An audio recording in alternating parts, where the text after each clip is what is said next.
All right, let's talk about something that can drive any medical practice crazy. Insurance claim denials. I mean, it feels like a constant uphill battle, doesn't it? Well, in this quick guide, we're going to hand you the playbook to not just fight back, but to actually win. We'll get into how to appeal denials the right way, and maybe even more importantly, how to prevent them from happening in the first place. So let's get your revenue flowing like it should be. Okay, let's start with a number that should really get your attention. 70%. Get this, that's how many denied insurance claims can actually be successfully appealed. Seriously, just let that sink in for a second. This isn't about lost money. It's about a massive opportunity to bring in the revenue you've already earned. Exactly. This is all about getting paid for the services you provide. It's not just some administrative headache, it's the financial lifeblood of your practice. So the real question is, are you ready to start turning those frustrating denial letters into actual dollars? Good, let's jump right in. First up, why claims get denied. You can't really solve a problem until you understand what's causing it, right? So we've got to get to know the common culprits behind these denials.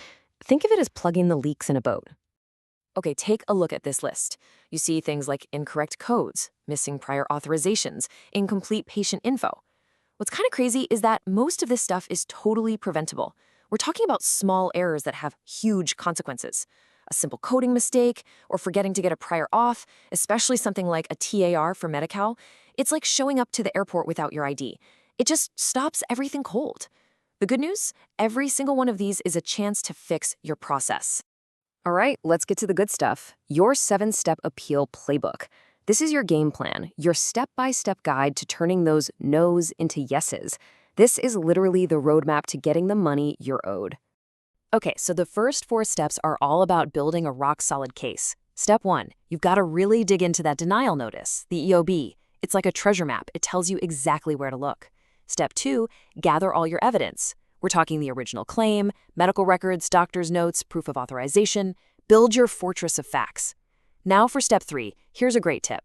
If it's just a simple typo, file a corrected claim. It's way faster than a whole appeal process. But if it's a bigger issue, you move to step 4, the formal internal appeal.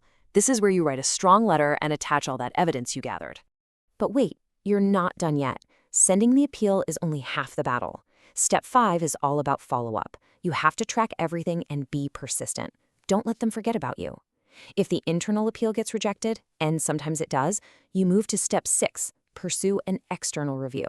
We'll talk more about that in a sec. And finally, step 7, which might be the most important of all, you've got to monitor your denial trends.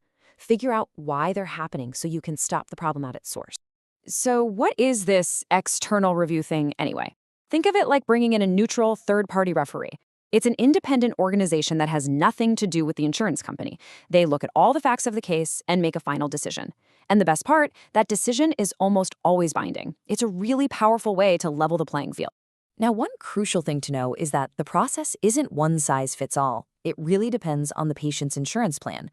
For instance, here in California, if you're dealing with a commercial plan, you'll go through something called an independent medical review, or IMR.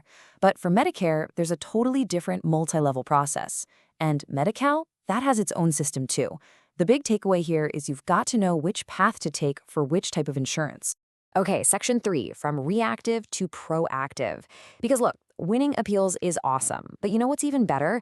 Not having to file them in the first place. So let's flip the script. Let's talk about playing offense instead of defense. You've heard it a million times, right? The best defense is a good offense, and it's so true here. When you build a really solid, proactive system on the front end, you're not just preventing denials. You're saving yourself a ton of time, a ton of money, and let's be honest, a whole lot of headaches. So what does that offense look like in practice? Well, first, you got to use your data. Look at your denial reports every single month.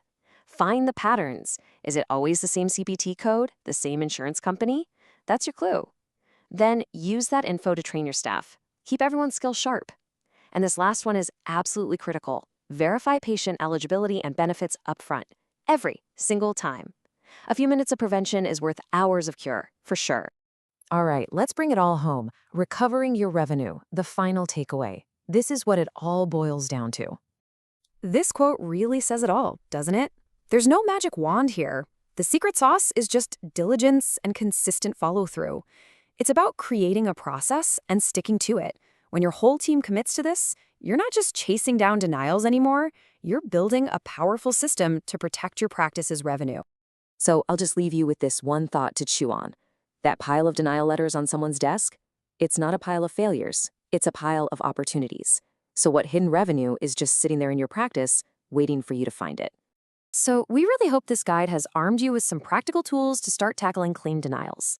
All this info comes from the experts at Simple RCM. They're in the trenches every day helping California providers with exactly these kinds of challenges. So if you feel like you could use a hand in taking your denial management up a notch, definitely reach out to their team. They really know their stuff. Thanks so much for tuning in.